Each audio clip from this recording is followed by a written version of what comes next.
Hello, everybody, and welcome. I am Frankie Joe Nicotero, longtime comedian, lifelong sports fan, and this is Punchlines, a daily show with fun facts and futures in the world of gambling, and we are live right here at the South Point Casino, where we're located right in the sports book. Come out and say hello to us. A lot of action, a lot of people with heavy coats on today, because if you woke up in this area, it's the first time I've ever seen it in Las Vegas, there was snow on the ground. It was actually, Ryan, did you have snow or frost? Not on my side of town, no, but it doesn't take a lot for kids to get snow days here. So I remember in California, the first time the one and only snow day we ever had, kids were out rolling snowballs and no one had gloves or mittens. So people were using like socks. The kids had like sweat socks on their hands to make a little snowball. Yeah. But I took my dog out to relieve himself and he looked at the frost and he went, what is this? Scooby or Marty? Marty, what's the matter with Marty? He doesn't like snow. Marty was okay with it. Scooby didn't want any part of it. Okay. Yeah, he didn't want to go on the turf. But anyway, the studio is hot, ladies and gentlemen, with laughter, insight, and entertainment on the show today via the video. Yes, he is back. He has emerged from his lab where he has been cooking up his picks on NFL games. Kevin Belinkoff cannot wait to hear his thoughts on the firing of Pete Carroll. Bill Belichick parting ways. This is a story that just broke right before we came on the air. By the way, all the monitors are off in the studio today, which I don't know if that's ever happened, but the only one that's on is me. But I'm like 3 seconds behind. So if I look up, there's me. Okay, let's see here. And is the zipper right about here? A little higher? Okay. Thanks for. So I can just stare at me. Okay. Anyway, ladies and gentlemen, Kevin Belinkoff, and then sitting in the studio after missing last week, Jeff Parles will be here offering his insight. Host of Sports by the Book coming up today at 3 p.m. And I want to say he missed a week. Now, why did he miss last week? Well, we're going to find out. It'll be very obvious. It's going to be very obvious when he walks in. And people are like, did he have work done? No, he didn't. That's an LA thing. But Jeff will be here, and apparently he's going to be wearing something that will let us know why he couldn't make the show last week, which is fine. But he might be watching right now. Don't forget to wear that. Jeff, we're excited to talk to you about a lot going on in the NFL. And, of course, this is a huge weekend for the playoffs, so it's a very exciting weekend. Today is January 11th, already 11 days into January 2024. He is Ryan McCormick, our trusted producer and singer of That's Life by Frank Sinatra, which we don't have the footage of yet, but your mom messaged me. Does that sound weird? When I said, your mom sent me a message on TikTok. Jerry's going, yeah, that sounds weird. I feel like you should She said, say you messaged her first. I messaged her first. There Yes, I did. Explain that. Your mom, I said, hey, can we get that footage? And she said, yeah, I'll send it. So we have it. And unless we need the fans clamoring for a 5-year-old Ryan McCormick singing Sinatra, and we'll get it on the show. But we talked about having our moms on the show, so I think we're going to save it for that. Yeah, I think it'll be better for her to tell the story. Yeah. I was. There's no embarrassing footage of me as a child, by the way, that my mom possesses. None whatsoever. I wonder why. Anyway, Ryan, what do you think? Bill Belichick, I mean, parting ways. So he's not fired. Yep. I mean, kind of the end of the time there, right? They haven't been end of an era. Yeah, they haven't been any good the last couple of years. Yeah. But how about Mac Jones being his final quarterback and Nick Saban's? Like, could Mac Jones be the problem to the end of careers? Mac Jones is not sleeping very well today. Wow, that's a good point. Before we go farther is distance. When it's FAR, that's distance. Before we go any further, farther is only distance. Further is time. So we were talking to Matt and Everett on Tuesday's show. Matt was here. Happy to announce that Matt will be anchoring Sports by the Book 2 days a week. Sports by the Book is expanding to 7 days. Matt will be doing 2 days so we can give Jeff some time off. Jeff needs to rest. And he mentioned that we needed a mascot. That he did. Yep. So yesterday I said, Ryan, you're a wizard with the AI. What can you come up with? So Ryan, we thought of some different names, but we're just going with Punchlines for now, right? Punchlines the Clown. That actually is a good name. You had said Joker. Well, just the subject being a joker that's right. or a jester. Yeah, a jester, right. It should be because, yes. I had thought a good name for a clown based in Vegas would also be Jackpot, That's not an bad. inside joke for one person. But anyway, let's see what you came up with. So this is, oh my God. Okay, these are frightening. So yeah, that center one is terrifying. The one in the middle is absolutely terrifying. And I love that he's got a bat and a glove. So this is obviously a horror movie. Do it all, yeah. Yeah. So he can knock your head off and catch it in the mitt is what that horrifying clown looks like he would do. Now, Ann and I were discussing right before we saw this. We like the two in the bottom corners, the happy ones, right? Yep. I like the sunglasses, Vegas, sunshine. Yeah, it's kind of cool. Those are my two favorites. I like the one with the number probably more than the sunglasses. Just the number 9. Would there be a number more apropos for us, though? I guess 9 works, right? Yeah, if you flip it upside down, put it next to it, probably. 2 digits. What? 69. So you're saying? I'm saying 69. Yeah. Yeah. For the year I was born, yes. Yeah. Yeah, there you go. That way you're the mascot. Right, there you go. I like them all. I think AI, thank you. The one in the back right is very frightening too. They kind of have a little feel of It, the Stephen King Pennywise. Pennywise. Yeah, they kind of, if you put them side by side, they probably look like Pennywise. See, right there, that one right there. If Pennywise can't do the next It movie or series, there's the guy. Punch out. He's very colorful as he haunts your dreams. Yeah. But all right, so we'll leave it to a fan vote. If people, Joey B, the lower right-hand corner one is good. The sunglasses, yeah. He likes the sunglasses one. Cheat Carroll got fired. Yes, he did. Good afternoon punchlines. I hope the team's feeling better. Frank's sounding like he's got a mean call going. Yeah, this is like day 4 of mine. Joey B, you have not been paying attention. Yeah. Yeah, we're all kind of getting over it. Yeah, we're all a little, we all got a little thing going on. Yeah, right. Jerry Sniffles. Now, Mini Dar is saying lower left. So there's a lot of, there's people Yeah. lower left and lower right. I do think those are the best. I think those are the two. So we use both of those and we see which one. I don't know. It's a close call. We're going to have to figure it out, but I like them all. So well done. Well done, Ryan. Well done, AI. I'm kind of leaning towards the left one. I think that one kind of has a Thomas the Train face. The right one. The left one. Oh, the one with the sunglasses? One with the 9. I thought the sunglasses is more rounded like Thomas the Train. Well, yeah, but I'm saying the white face. Like I see it. You know what I'm talking about? The one with the sunglasses looks like Thomas the Train. Oh No. my God. No, the other one does. I don't know Thomas the Train. I know who he is, but now that you say white face, sure. Do a side by side of Thomas the Train. I like that Ann has a microphone now just so she can now go, oh my God, he said left one. Anyway, we got a mascot. Well done. The merchandise, when's the merch coming? Merch will probably come around February or March. We'll have T-shirts. We'll see. We'll get some merch going. Hopefully someday. Possible names, Punchy, maybe Punchy. Punchy, the Punchline's mascot, Joker, or Jackpot. Today is episode 65. 65. And as I was saying it, I realized January 11th, the date is 111. 111. It's the ones. It's the one show. So we figured, we only started doing the jersey thing at like 23. We're pretty sure the Jordan era, right around there. Yeah, around there. So we might as well do the ones because there's been a lot of good ones.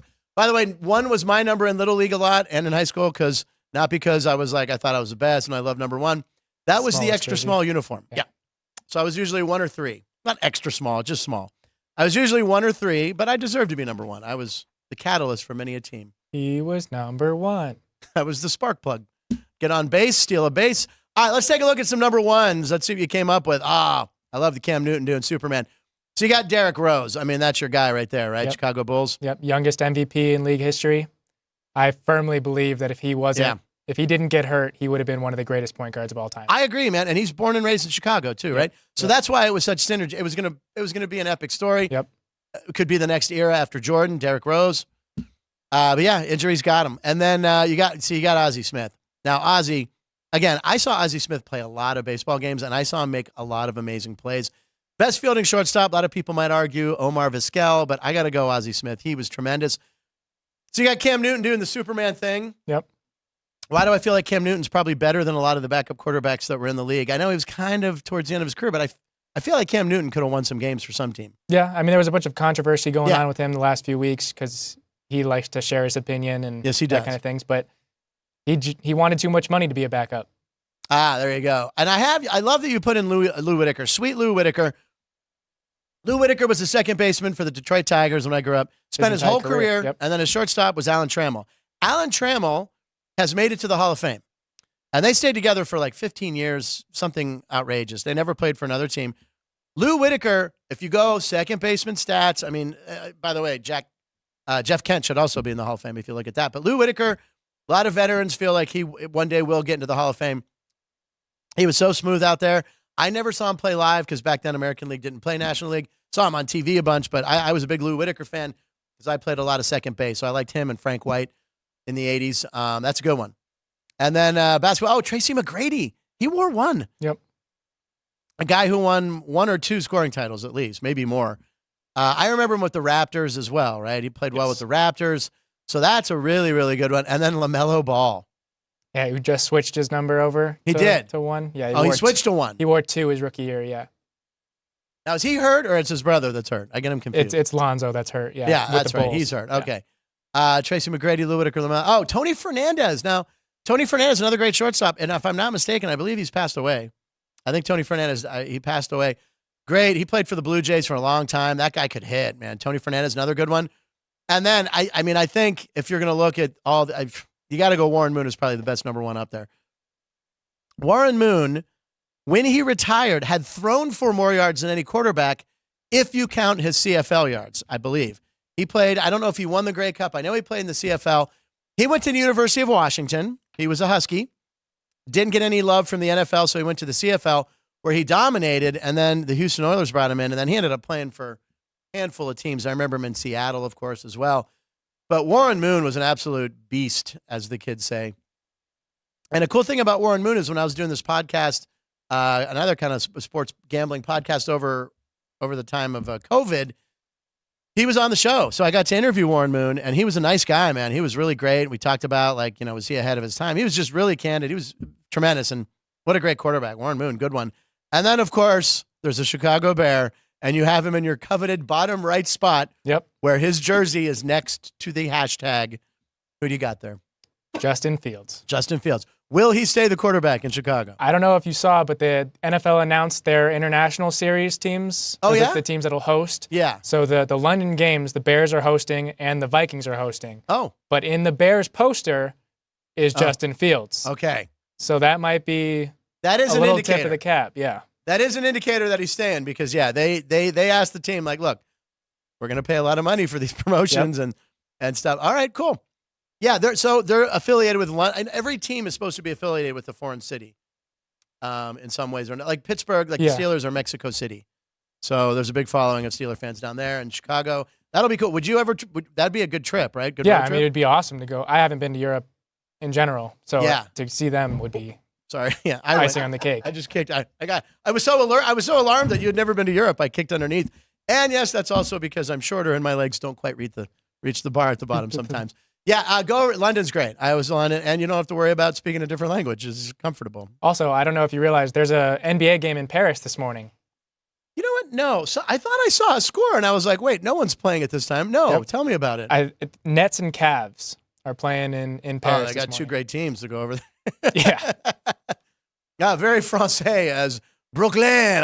Brooklyn and Cleveland. 2 very français. Who won the game, or is it going on right now? It's going on right now, yeah. It's almost at halftime. The Cavs are up 20, 54-34. Now, how come we didn't know about I don't really think this was well publicized. I mean, is the NBA going to publicize Cleveland and Brooklyn right now? Well, the fact that there's a game in France, you would think so. Last year was also Bulls-Pistons, and they didn't do a very good job of promoting that either. So, wow. All right. Wow, I didn't know that. So we'll keep an eye on that game. Oh, all right. All right, let's see here. What else do we want to talk about? Oh, parlay cards. I'm going to talk about parlay cards right now as Jeff Parles emerges into the studio. In front, you guys will see. You'll see it in a bit. We want to point out Chris Andrews here at the Sportsbook here at South Point. We put out parlay cards, and we have the NFL parlay cards. Here's your traditional parlay card right here. That's the ties win. What's that again? That's the ties win. That's the ties win. Yep. I mean, we have a reverse teaser one, ties win teaser special. There's the super teaser, which is, of course, the one I'll take. I just want to look at how I can bet overs on all these cards. And, so come down to the South Point NFL. These cards are amazing. Chris hopefully will be here tomorrow. We can go into a little more detail on how they work and how he came up with them. And the super tease is actually something Chris kind of invented. He told me this morning. So pretty interesting. Cool, yeah. Super tease is where you get like 8 points on a game. You got to do 3 teams. Gotcha. Maybe you got to do 4. I think you have to do 4 here. But anyway, a lot of parlay cards down here. So please come down to the South Point and play. It'll make. I guarantee you that it makes NFL playoffs more exciting. It always does when you have a few bucks on the game. There you go. Anything else right before we start? No. I think we should get Kevin in here. I'm going to grab my headphones. Did you want to do the on this date or save? What's that again? The on this date. Oh yeah. We could do it with Kevin. Sure. Why don't we do it with our guest? We did it yesterday with Kaluch, and it worked out well. I'm going to take a sip of soda real quick, ladies and gentlemen. Hold on. Nice. No big gulp today? What's that? No big gulp today?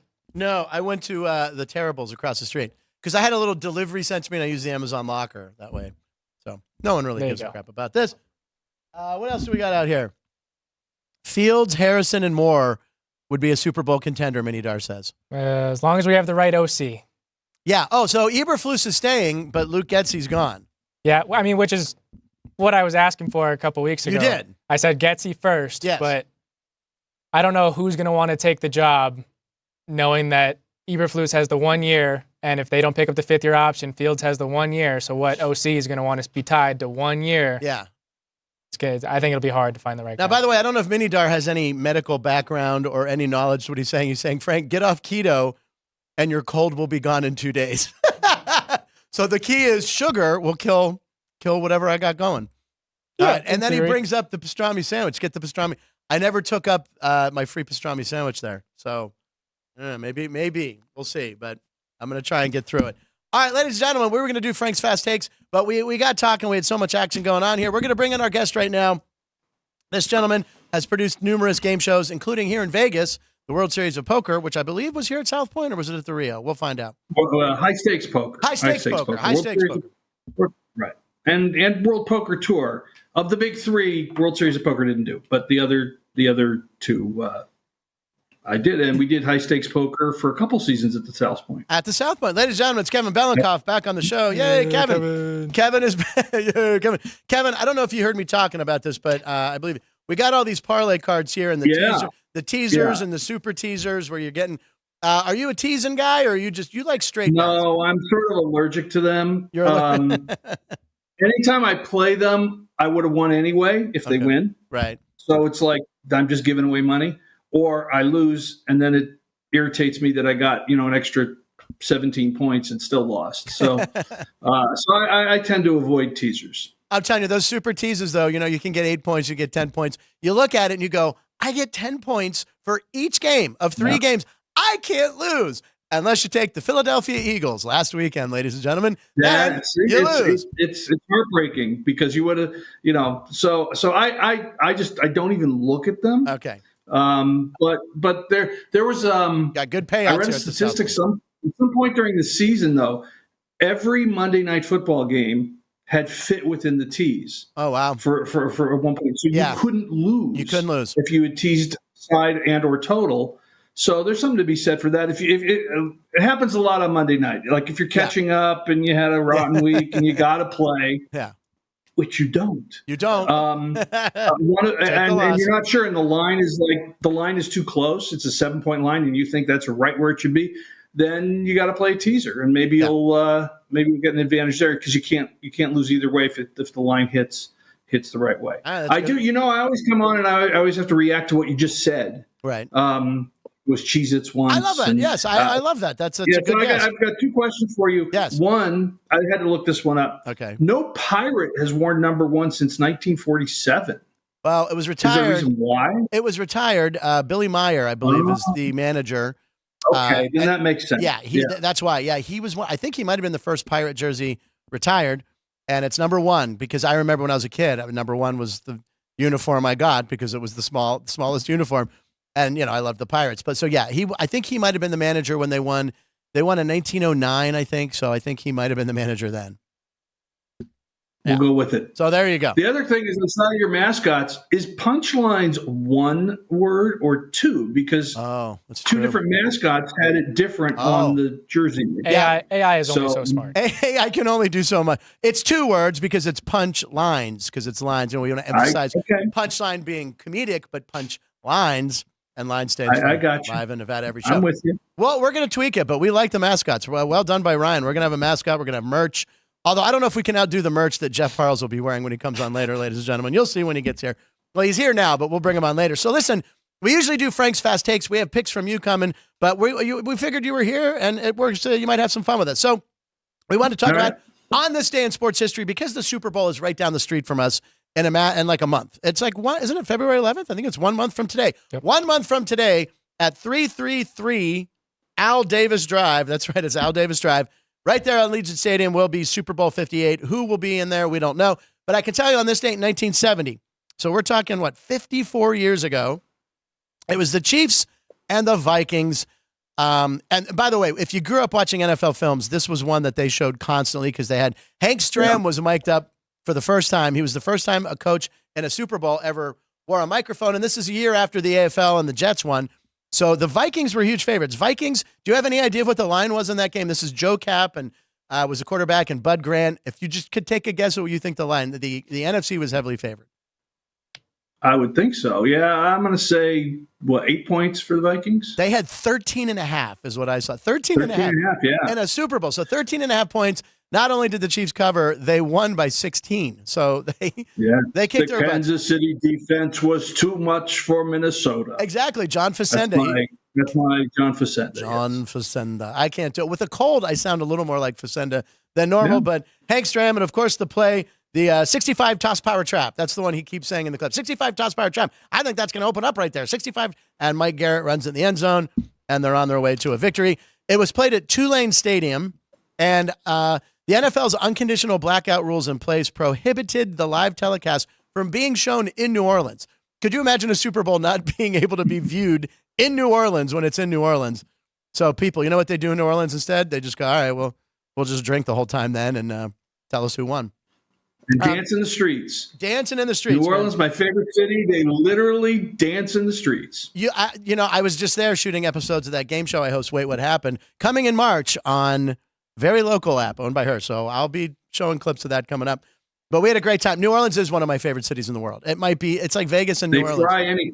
They fry anything. And they'll fry and you walk out of a bar or restaurant and every bar has music playing and it's just the best. Yeah, it's the happiest people. It really is. Now, also, I wanted to read, and if I don't know if I have the right page, damn it. Here we go.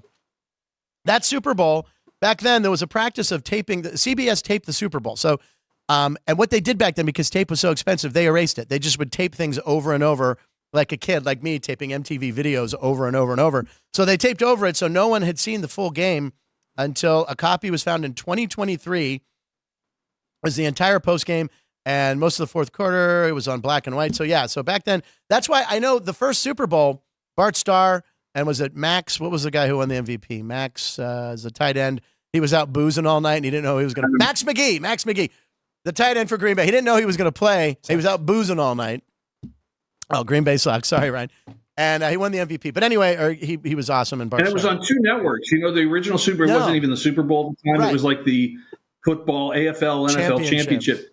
And so I don't know which networks they were, but the NFL had agreements with one network and the AFL with a different one. Okay. And so they both had the rights, and it aired on 2 networks. Wow. And I think it was the commissioner at the time's daughter loved to play with Super Balls, the little bouncy balls. I think it was the Kansas City owners. It related to the Super Bowl. It's related to a Super Bowl, and they called it the Super Bowl. That's the origin of that. So anyway, the game, a lot of footage was lost, and then they found it. It's kind of like the 1960 World Series, Game 7. But anyway, they found footage of that too, and Bing Crosby's wine cellar. Single tickets. What were the single ticket prices back then for that game, you ask? I can tell you. $15. Thank you, Ryan. $15. And that was a markup from $12 and $8 and $6. 80,000 at the time was the biggest Super Bowl audience ever. And what are the tickets now this year? So back then you could get into the Super Bowl for $15. Now right down the street, here we go. Cheapest seat, that's going for $11 grand. $11 grand for the cheapest? The upper bowl. Oh my God. Very top of the stadium is 11,000. Is 11,000. Yep. Now, is it true if you gamble enough, you get comps, right? If I sit it through, if I sit down, play some blackjack, and I get a buffet and Super Bowl tickets, my God. Most expensive seat is going for $53,500. Yep. And those are only going to go up because it always depends on what teams are there. Like if Dallas makes it, right, they crank them up because they're like, oh, they got oil money. Oil money's coming in, you know? And then the Detroit people, they'll pay anything to see that game. We already see that because Detroit's tickets this weekend are the most expensive tickets in the playoffs. Yeah, $16,000, I think, was what I read. Is that right? Yeah. I mean, Stafford's homecoming, right? It's going for that's going to be such a it's a once in a million year event for them. Oh my God! Could you imagine the ticket prices? And if you had season tickets, you sell those. I don't care. You're like, oh, I'm going to be there for that game. Screw that. I don't want to be there. I want the money. All right, so let's move on to the next one. Also, today is the anniversary of the 1986 AFC Championship game, January 11th, 1987. The Drive. Denver Bronco fans, Cleveland Brown fans know exactly what I'm talking about. Elway leads the drive that once again keeps the Cleveland Browns out of the Super Bowl. I remember watching that game live. Of course, I was rooting for Denver, but Elway, cool and collect, and they won that game, man. The drive. That's where they started, right there. Started on the Broncos, too. Do you remember watching that game? Kevin? Yeah, I did watch that game. Yeah, I did watch that game. I was not a big John Elway fan. I went to Cal. I was there for the play. Okay, you were. So, wait, you were there for the band is on the field? That was my freshman year, yeah. Oh, yeah. No way. Yeah. So I'm just sort of allergic to John Elway and teasers, apparently. But he was great. I mean, he was a great quarterback. You can't fault him for that. Yeah, yesterday was the anniversary of the catch. Today, it's the drive. And let's see here. Rick Riley, who wrote for Sports, he doesn't write for Sports Illustrated. He's a Colorado resident. When Elway started the drive, Broncos offensive guard Keith Bishop said of the Browns, we got him right where we want him. Browns were -3. Sound familiar? Because that's what they are on the road against the Texans, right? Is that still around 3 points? Right around there, yeah. Yeah, we'll get to that. So, what is it? 2.5. 2.5. All right, okay. And one last thing before we talk to Kevin about some of his picks. Daryl Dawkins. I loved Daryl Dawkins when I was a kid. I was frightened by Daryl Dawkins. Chocolate Thunder claimed that he frightened me. He claimed that he was from the planet Lovetron, and he was known. Right. He was known for smashing backboards. I didn't realize this. The Chocolate Thunder name, the nickname, was bestowed upon him by Stevie Wonder. His powerful dunks, which led to the NBA adopting breakaway rims due to him shattering a backboard on 2 occasions in 1979. So because of him, they had to change a rule, kind of like Mel Blount. Daryl Dawkins, man. And, he was on 2 NBA teams that ended up winning the championship, but he was cut towards the end of the season. I think Philly, in the middle of the season, cut him. And then the Pistons, I think his last year he played might have been like 89 or something. They cut him right before the playoffs. So he never got a ring, technically. I mean, he wasn't there, at least for the ceremony. Last thing about Daryl Dawkins here are the other nicknames. The Chocolate Thunder flying, Robizine crying, teeth shaking, glass breaking, rump roasting, bun toasting, wham bam, glass breaker, I am jam.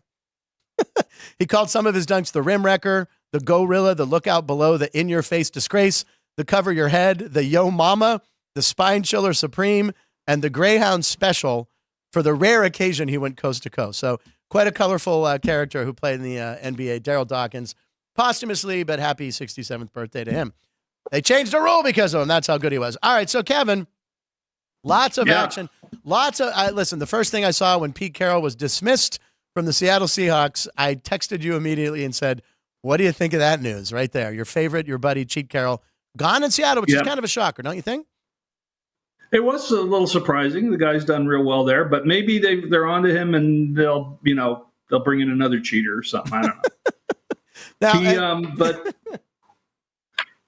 yeah, he's got, maybe they made someone a little younger, a little more, not more energy. That guy's, going all the time, but they got a little stale. Yeah. So, and he's been there, I think 15 years. Yeah, he's there a long time. So, he had a good run. I don't think he's done either. He wants to keep chomping that gum on the sidelines for sure. He does. Yeah, he does. And then, Bill, of course, the news that broke right before we came on air, Bill Belichick and the Patriots parting ways. That's I think we saw that coming, right? Well, yeah, I mean, he wasn't happy there. Who would be happy in that situation? And, they're not very good. They're not going to be very good for a while. They've had some bad drafts. So it's time for him. They say he's going to go to Atlanta, is what I read. Really? Yeah. Oh, we have some video of that? No, we don't. What No, you said? the Pete Carroll. Oh, Pete Carroll. Oh, shoot. Yeah, actually, Kevin, listen, Pete Carroll knows that you're a big fan of his. So I don't know if you caught this, but in this press conference, he talked about you. Can we roll this video of Pete Carroll talking to Kevin Belinkoff? This is worth crying for. And nobody would ever understand how significant. She's been through all of the stuff that we've been through. You've been through it with him, Kevin. How important she is as she's just been the angel. Calls of my you she life. like a ship. And I owe you everything. He loves you. He wanted to know that he really appreciated your friendship. You got that was a little emotional. Still hate him. I love that. Well done, guys.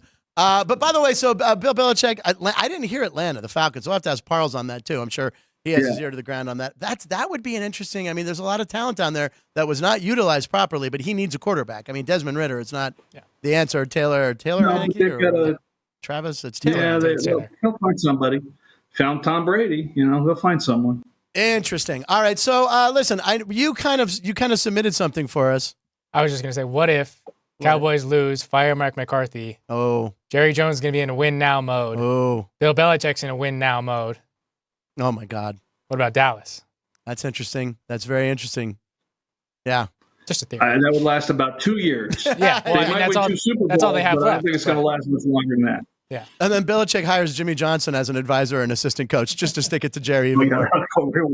That would be hysterical. Now, listen, both of those guys are alleged to have cheated in the past. So Kevin kind of compiled a list for us because he calls him Cheat Carroll. Yeah. You actually compiled a list of your top 10 cheaters. This is the first time a guest has compiled his own bit, but we want to show it. So what do we got here? We got a list. We're going to go through this. Sports cheaters.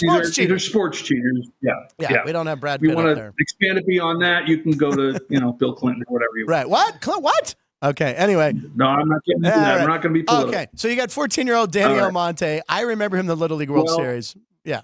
Yeah, he was actually 26 at the time. He had a full beard and an ex-wife. Yeah, and at what point were you going to realize? Although you see the Little Leaguers now in the Little League World Series, they're enormous. They're huge. Twice my size. So yeah, but he was too old to play, and as is usually the case in Little League, not the kid's fault. Blame it on the parents. Blame it on the coaches and the parents. Yeah, faking his birth certificate. But yeah. All right. Next up, I saw his dad did it with his brother as well. Oh, they really did? Really? Yeah. Now this one's a deep cut right here. Rosie Ruiz, Boston Marathon, won without running the entire course. Now explain to people who might not know. She got on the subway. That was. I mean, everybody's running, they're sweating, they're going 26 miles. She's riding on the subway, jumps off, and all of a sudden she wins. I remember that. I remember the clips, and she's wearing an MTI, not MIT. But anyway, I remember. Yeah, wait, maybe we should have known something was wrong with her shirt too. What's going on in Boston? I'm pretty sure it's Massachusetts Institute of Technology. She has Massachusetts Technology Institute, isn't it? All right, anyway, yeah, she comes in. She looks well rested, not exasperated at all. Yeah, she won the Boston Marathon, but they obviously figured out she didn't go past some checkpoints. But for a minute there, they thought she was the winner. Yeah, no, for a day or two. A day or two, was it really? Yeah. Yeah, now they have like microchips and stuff that the runners, and they can, so they monitor them a little more carefully. All right, next on the list, let's see the next one. This one's an easy one, right? Yeah. Houston Astros signs. We found a few. Now, I know you're a diehard Dodger fan, so this one's personal. Yeah. It is personal, and I know there's a lot of people think they should strip him of the title, but the deal they made with the commissioner is that the players were honest and they told him what was going on. There would be no suspensions, there would be no no penalties for them. However, it cost the manager his job. Yeah. And Carlos Beltran was named the manager of the Mets. They fired him because he was a bench coach for them. Before he even managed a game for the Mets. That's right. I forgot about that. Yeah, and they say he's eligible for the Hall of Fame this year. They're saying they can work against him, which is just silly. I mean, it is silly. I'm not happy with what happened with the banging the garbage can and stuff, but put the guy in the Hall of Yeah, Fame. He's got the Beltran. numbers. Yeah, he's got the numbers. And in October, that guy came. He played in October. So Beltran, he's got to go in. But I forgot the Mets hired him as manager, and then they went, nope, you're gone. I'm sure Jeff loved that. And he Yeah, hasn't the had a same job birthday. since. He has what? Beltran and I have the same birthday. You have the same birthday. You and Carlos yeah, Beltran. I mean, he's 23 years older than me, but yeah, Right. He's a same little birthday. older than you. He's twice your age. Yeah. All right, next up, we have Tanya Harding. But he's seen the Brady Bunch. He's seen the Carlos Beltran could name the Brady. Yeah. From Puerto Rico? Right. Tanya Harding that was 94. That was 30 years ago. Oh my God. Was it Yeah. really? Yeah. She what was it? Her boyfriend's or her husband's Jeff bodyguard Gillooly. like whacked her on the knee. Yeah. Jeff Gillooly was the boyfriend who changed his name because Gillooly was out there kind of like a Lewinsky, and he changed his name. I don't know why. I don't know why I know this, but it's Jeff Stone. He went with Stone. I don't know if you're going to make up a last name. Come up with something a little cooler. I work for the company that, by the way, that owns the video of her saying, "Why me?" Oh no! They make so much money on a yearly basis because everybody has to license it from them. So you have to license clips if you show them. You have to pay for them if you show them. Is that how that works? Well, we're not going to talk about that, but No. yeah. We're finding out. Okay. Anyway, that was a little inside Nice joke. For the working group. with you, Frank. Well, anyway, moving on. Tom Brady, 2014-20. Now, the Deflategate, is that a real picture? Someone actually hung a banner like that? Yeah. Oh, I don't remember that at all. But the balls were lower weight. Did it help them win games? I don't know. But, they also videotaped sidelines. The Jets, if I'm not mistaken, Jeff Parles will confirm. They kind of they were pre-Harbaugh. videotaping. They were pre-Harbaugh. They were taping the Jets sidelines. Why they would record the Jets plays, I don't know why. They wouldn't have thought of maybe a better team. No offense, Jeff, but I'm sure he would agree.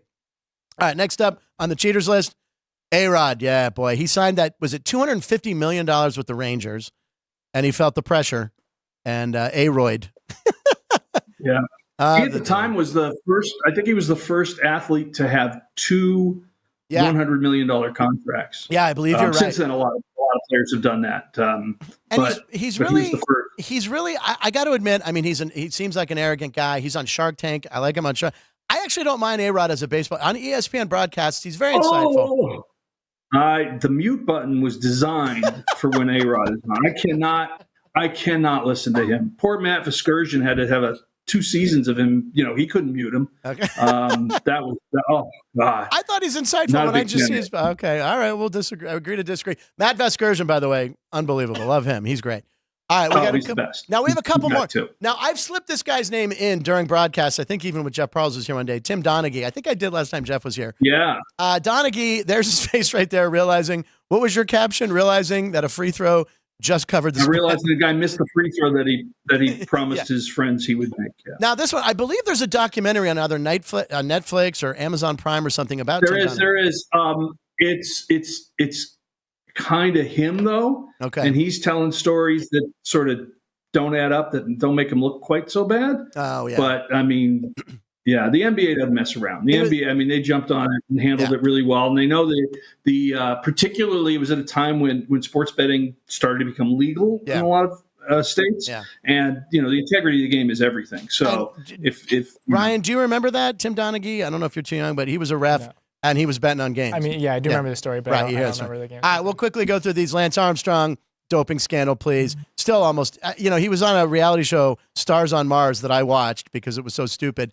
And he never really talked about it. I'm sure it was in his contract. He didn't want to talk about it. But this is a guy who just blatantly lied and just got away with it, just so arrogant. Look at it. He's got the veins like popping out of his head there. Right. So. I mean, and the balls it took for him to lie, you think this guy's got big. No, he actually just has one. Just has one testicle. And then top 10 cheaters, Barry Bonds. There you go. Head size grew. I mean, here's them with the Pirates. He looks like me, and then he looks like Hulk Hogan on the right. Look at the veins popping out. The hat size, I believe the rumor was it grew like many sizes.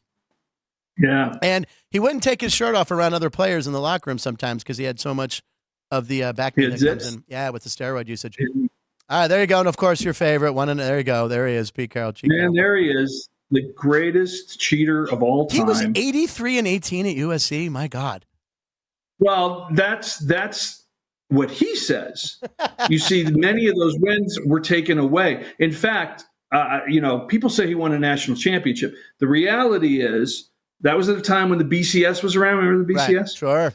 He only won one BCS championship, and it was taken away from him The Reggie because Bush he was thing. cheating. Is that the Reggie He Bush? was That's ahead right. of his time. So, Yeah, he was ahead of his Frank, time. He was ahead of his congratulations. time. You have won as many national championships as Cheat Carroll. There you go. Congratulations, Frank.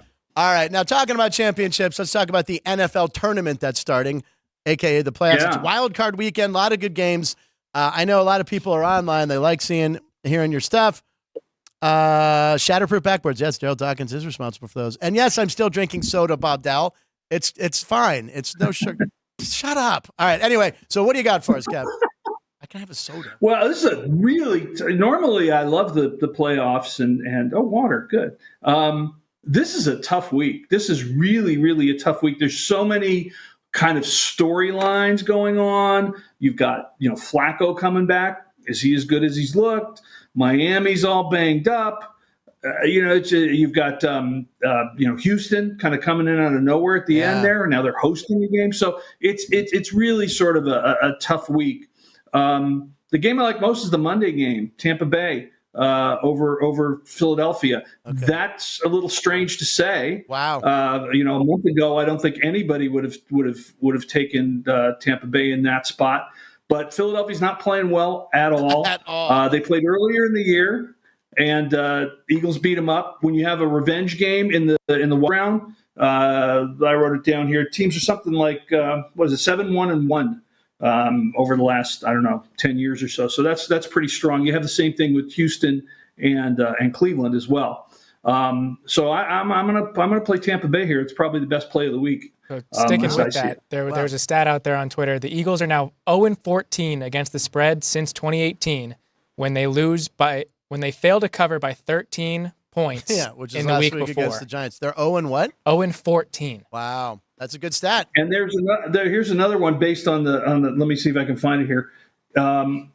A team that in the playoffs that lost its last game by 14 or more. Okay. Which they're a horrible play. I can't find my number on that, but I did look that up, and it's a very, very strong play against numbers. So and Baker Mayfield, I got to tell you, that guy's one of the more underrated quarterbacks. He just wins. I agree with you. If you look at it, when he was at Oklahoma, he won. Yeah. Even at Cleveland, where he kind of overstayed his welcome, he won. Yeah. He went to the Rams last year when they were all banged up and won. And look what he's done in Tampa Bay. Give the guy a break. Yeah, he really and again, I wanted to be a hater of him, but I like Baker Mayfield. I like the way he plays. The guy's a winner. He was a walk-on, I think, at Oklahoma, right? I mean, that's impressive. So the guy's battled odds his whole life. So you like Buccaneers +3. Okay, now the game I want to talk about, I don't know if you have anything on it, but I want to go to that Rams-Detroit game that everyone is anticipating.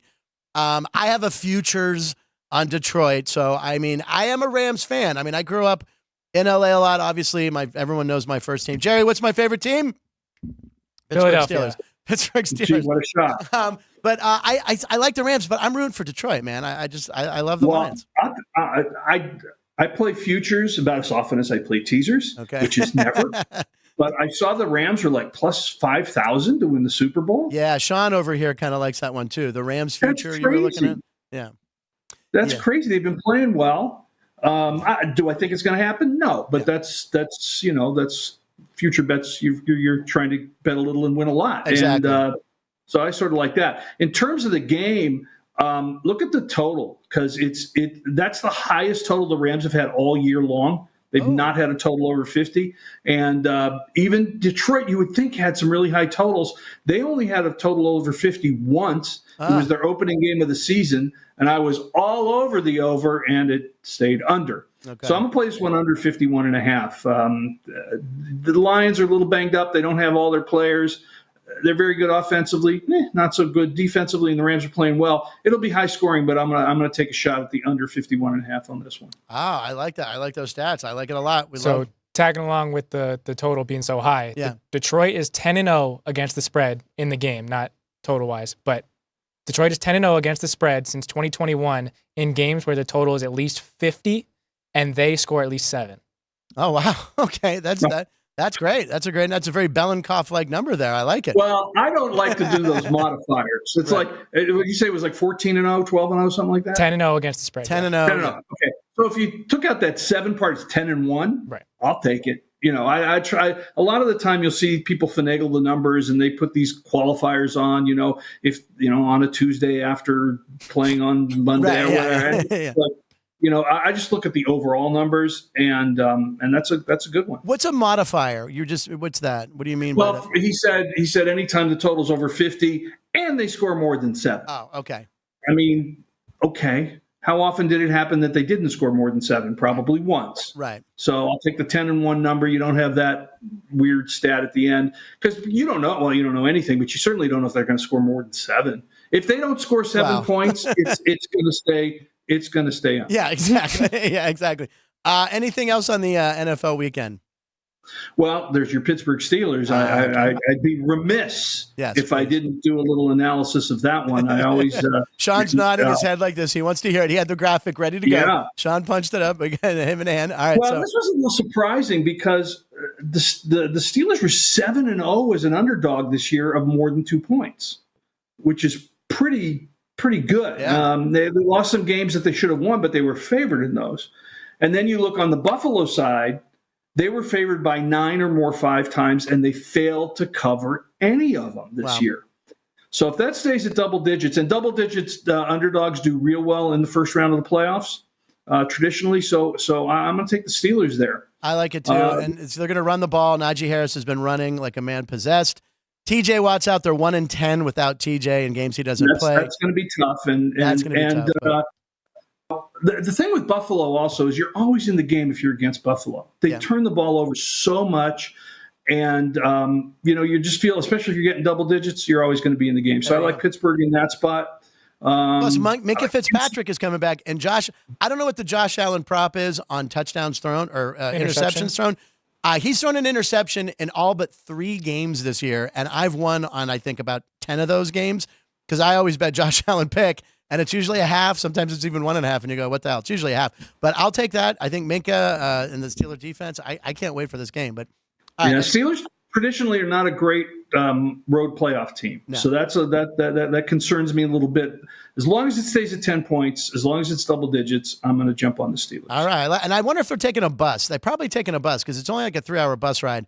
I don't even think you can fly. So I don't know if that means anything. But close by, I think they're going to be ready to go. So I like it. Anything else? Did you have anything else, or is that good? I mean, you gave us great picks. I'm looking at Houston. I'm looking at the under in that one. Kansas City and Miami. I like Kansas City, I think. It's as you know, I don't like to commit to anything before Friday. Yeah, that's when you get your mysterious text. Correct. But those are the directions I'm sort of leaning in. I always make a point of looking at the Steelers game and either disappointing you or giving you confidence. But so it should be a good weekend. This is the toughest postseason weekend I can remember in a long time. There's usually 2-3 games I say I'm all over them. But there's really nothing I'm in love with just yet. All right, cool. All right, well, listen, Kevin, and by the way, your strongest play is the one you like Tampa Bay on Monday night plus the 3 points at home. That'd be my top play at this point. Yeah. By the way, we're talking about Bill Belichick and places he can end up. You've told me and we've heard that Nick Sirianni has lost the locker room in Philly. Right, a lot of the players, AJ Brown. What if Bill Belichick went to Philly? That's a team set up to win right now. That would be interesting. Yeah, that'd be surprising. That'd be surprising, but interesting. Anyway, Kevin, thank you. Can't beat the Giants. Can't beat. What's that? Belichick can't beat the Giants. True. He can't beat the Giants. Yeah, but with that, that's true. Yeah, touche. There you go, Ryan. Should we just bring Jeff right in? We should say thanks to Kevin. Kevin, thank you very much. I'll talk to you. I owe you a call because we got to talk about something. Great job with the top 10 list that you brought us. Very Letterman-esque. So I appreciate it, man. Always, and we'll talk soon, Kev. Kevin Belinkoff. And like I said, people, you got it. Not just Lucky Man. There was several people wanting to know when you'd be on next. So we like making it a regular thing. Thank you, Kevin. Talk to you soon, buddy. All right. And as quickly as Kevin Belinkoff is gone, this man has entered. Jeff Parles. We mentioned at the top of the show, Jeff Parles was not here. Do we have a video clip we wanted to show? Yeah, we have the video. guys compiled a little clip for you, Jeff, on your return. So does he need? There it is. Oh, wait a second. The Shining. My name is Jeff. Jeff's back. My name is Jeff. And then me at the end is Shelley Duvall. All right, so they welcomed. I know you went to the headphones for that. I didn't even hear it. Yeah, but it was, I have an idea of what it was. Was that Jerry or was that Sean? Sean. Okay. Jeff is keeping receipts, as the kids say. No, I'm not keeping receipts. I would have, Jerry. I would have expected better out of you, Sean. Exactly. I know you love that joke. So my name is Jeff. Yeah. That's from Jump Street 2. Second time. Yeah, the second one. It's the second one. My name is Jeff. Oh yeah, at the beginning in the truck. Yeah, it's the second one. All right. So anyway, Jeff Parles is here. He was not here last week. He got held up, which is fine. He's back here today, but he has to explain the jacket, which he's promised he would wear. That, my friend, is very, very amazing. That's not a very Parles-esque jacket, is it? I should wear it on Sports by the Book Yes, and really you should confuse today. everyone. Except it doesn't fit the dress code for Sports by the Book normally. So but explain this. It's from Cars Land. It's very simple. It's just a Cars Land hoodie that I bought, and it was obnoxious, and it's beautiful at the same time, and I couldn't pass it up. And more importantly, actually, the most important factor of the purchase, though, was that my wife was cold and didn't prepare properly enough. Yes. So I did like the hoodie. Right. And then I was pushed a little further to buy said hoodie because then I would wear the hoodie. Right. And then she could get the pullover that I was wearing right, to make her warmer. You know, this is so funny. The exact same thing happened with me at Disneyland with Bob Dell, who's watching, and he'll remember I bought some sort of Star Wars hoodie. It's like something from the newer Star Wars. It's red, black, and white. It's pretty cool. It's got like some sort of intergalactic logo on it. But I bought it because it was chilly in the park that day. I don't think I've worn it since. I have now worn it at least one time since now. It's like, here's the thing. You could get a headshot, right? With that, you could, if you turn left, you're wearing a black jacket. But if you turn right, it's a complete, look, it's two different jackets. I mean, it is legitimately the most generic jacket of all time on one side. It's like the most ridiculous black and white cookie of all time. Yeah. The black and the look to the cookie, Elaine. Yeah. This is a coat you want to wear when you commit a crime, because when you walk out, and then you're walking down the street. You're like, what do you mean? I'm wearing a colorful coat. There you go. I wasn't the guy in the convenience store. So a lot has happened. Carroll's out, but let's go with the big thing that just happened. Bill Belichick parting ways with Robert Kraft, who celebrated by getting a massage, I read. And anyway, what do you think of that move? Belichick gone. I mean, it was inevitable. It was inevitable. It's pretty amazing, actually. You know what? I'm gonna do something very fun. I'm gonna pull my phone out real quick. Okay, because my dad sent me this, and I want to bring this up real quick. All right. Since 2000, Papa Parles. since 2000, very good. Since 2000, 24 Super Bowls, 24 college football championship games. Oh wow! Saban, Carroll, and Belichick coached in 46% of those, 22 of the 48. And they won 15 of the 48. That's amazing. That's right. All three guys, because of course Carroll had to run at USC. Yeah. As Ryan said, ahead of his time. It would be what he did. What he did in the mid 2000s would not even be close to being illegal anymore. I know, right? So no issue at all. But for Belichick, it makes sense. You talk about it with Kevin. So there was the report of we always love the mystery team, right, Frank? You're a big fan of that when that comes out. The mystery team can only be one of three teams that he would go to. Of the mystery teams, okay. Like obviously, we know Washington's going to be a player, we know the Chargers are going to be a player, we know the Falcons are going to be a player. Right. We know those three are going to be a player, but of the fourth team, that would be the quote unquote mystery team. They all reside in the NFC East. Mm-hmm. One of them is the Giants. I think that would be a terrible mistake by the Giants to hand the franchise over to Belichick at this point in his coaching career. Yeah. And then the other two are Dallas and Philly, where I don't think Nick Sirianni's getting fired. Okay. But it's so obvious with watching them the last 6 weeks that he's lost the locker room. Lost a lot. And if they lose to Tampa and go from 10-1 to out in the first round, losing to a easily the worst, well, the Steelers are still in the playoffs. But Sean. the worst team on the NFC side, Tampa Bay. Yes. Tampa, clearly. Yeah. You have to think about it if you're Philly of, hey, can we even keep this guy around? And the roster's set, the quarterback's in place. Yeah. Even though I think a lot of the issue is that Jalen Hurts just isn't as good as he showed last year. Yeah. And that might have just been the peak, and there's natural regression, and they're just not good enough to overcome it. And then the last one is what Ryan said. I mean, Dallas, if they lose, even though I have a different theory on Dallas, which I'll just say real quick, Mike McCarthy could very easily get fired if they lose to Green Bay on Sunday. I wouldn't be, very easily. Yeah. I don't think it would be the right move, but I could see Jerry doing it. Now, I don't think it'd be for Belichick, actually. I think it'd be for Dan Quinn, who's already on his staff. I think so. Where Seattle's now open. Quinn was the defensive coordinator of the Legion of Boom teams that won the Super Bowl, and they made the Super Bowl the second. And then straight Atlanta's year. head coach, and right? then he when they should have won a Super Bowl in Atlanta. If it wasn't for Kyle Shanahan. Yeah, well, Kyle Shanahan's conservative play calling. Well, a lot of things wrong in that game. Right. Let's just say that was the worst gambling loss of my life. Having my Atlanta God. plus the points. Oh my, same here. I was there. So I think that actually kind of puts the screws to Jerry a little bit, because Quinn is hung around there with I think the intention of, all right, at some point Jerry's going to have enough of Mike McCarthy. He's going to fire him, and I'm going to be the head coach of the Dallas Cowboys. Yeah. Where the reunion is there in Seattle. I don't think Gino's going to be the quarterback there next year. So you kind of get a carte blanche, if you may, up there in Seattle, and you'd have some time to get through. Like, you give Quinn a full 3-4 years pretty easily. They're pretty patient up there in Seattle. Carroll making it as long as he didn't. Remember, the start of Pete Carroll was not good. It wasn't until year 4, year 5 when Seattle really took off under him. So that might force Jerry's hand, where if they lose to Green Bay, or even if they lose, like beat Green Bay and then lose in round 2, it's not. I wouldn't say McCarthy's 100% safe if they even just win one playoff game this week. And then for New England, I have no idea what New England's going to do. You don't think Vrabel's an automatic hire there? No, it's too close to Belichick, I think, for Kraft, right? Well, look, there's rumblings that it just could be Gerard Mayo, who's already on staff there, and that was always the plan, and it went poorer than expected. So Kraft was left with no choice but to say, "All right, it's time for Bill to leave." So Gerard Mayo, who I confused with the USC basketball player for a minute with you. OJ Mayo? OJ Mayo. Well, OJ Mayo was playing in Egypt, as we discovered a few weeks ago. Now looking at the games, Kevin Belinkoff, he liked Tampa Bay a lot, plus 3 against this Eagles rec. That's his top play of the week.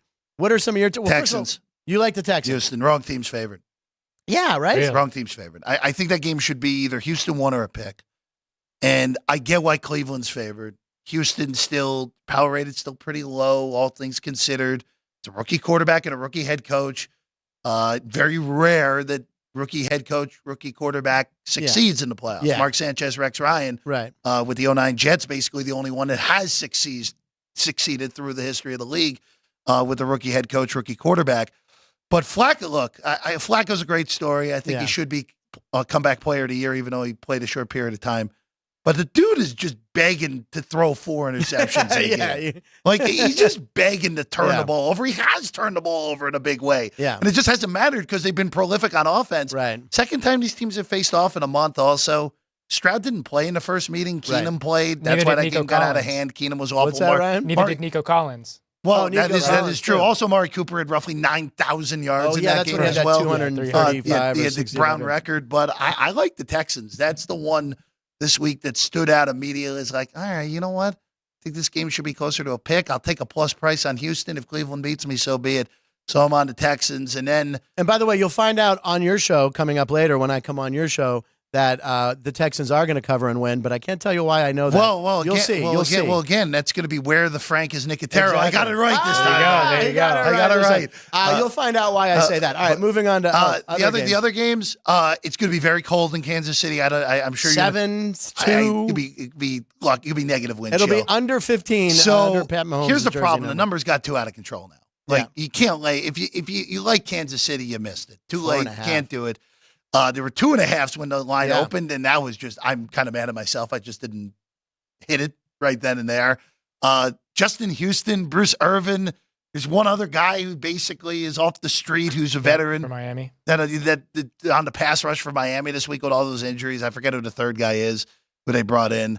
But I just don't see how this goes well for the Dolphins. And Dolphins in cold weather games. It's some. Oh, I mean, they're dreadful. It's unbelievable. Legitimately below 50. They're 1-17. 1-17 below 50 degrees. Yeah, and look, I would say that, and I know this will sound weird because they play in because the city's cold weather, but they play in a dome. The only other team I'd have have the little amount of confidence to go into a cold weather game to Miami is Detroit. Because we've seen Jared Goff sub 20 degrees just be awful in his career. Detroit obviously is a dome, so that's not an impact on Sunday night's game, as we know. Your game, I have no idea. Yeah. It's a lot of points, 10 points. If the conditions were right, this screams Buffalo destroys Pittsburgh. I agree. But because we're looking at 30-mile-an-hour winds, potential remnants of a foot of snow from Saturday, You get some weird stuff potentially in this game. So I want nothing to do with it. The total actually might not be low enough if it's 35 and a half. And by the way, you nailed the Jets-Pats total in the final week, last week of the regular season. You were screaming under for it got there for weeks. It got there for weeks, and it was. I don't know if it should have got there in the end, but it got there. Yeah. What was the final score of that 17-6. game? 17-6. Yeah. Shouldn't have had a touchdown if it wasn't. No, it shouldn't have because Brees broke one at the end of the game to put the game on ice. Yep. But it hit. Yeah, I was rooting against the Jets in that game. All right, who do you have coming up today on the show? You have Alex here. Jim Root, you, and me. Maybe Ryan. Who knows? I just broke some news there. Yeah, right. Whoa, this is bigger than the Belichick news today. Well, yeah, there's some stuff we kind of got to talk about, but we might be adding the producer role to Sports by the Book. He might be doing some work for us soon. Oh, was this? I don't know if does this affect your duties on Punchlines? No, it shouldn't. No. And if it does, then it's my fault. As long as you can still make AI clowns. Did you see the mascots, by the way? I did. Pretty cool. I did. By the way, one last thing. Yeah, please. Green Bay's beating Dallas outright. Green Bay is going to beat Dallas? Yeah. And we're going to get the situation where Jerry fires McCarthy. It's going to happen. Do you, Ryan? I know you hate Green Bay Packers. I told you yesterday I wouldn't be opposed to them worsoning their draft slinging the ball. Yeah, Green Bay outright. Wouldn't shock me if the Rams went outright, but that seems too popular to take. And then Monday night, I have no idea. Well, it's going to be a great week. There was a stat for that Lions-Rams game. I know how big of a moon person you are. We love the moon. What's the moon mean? Like, what do you mean? No, like I hope he's talking about the actual moon. waning and yeah. So the last time the Lions won a playoff game, it was a waxing crescent, and Sunday night will be a waxing crescent. Oh my God, the waxing crescent moon.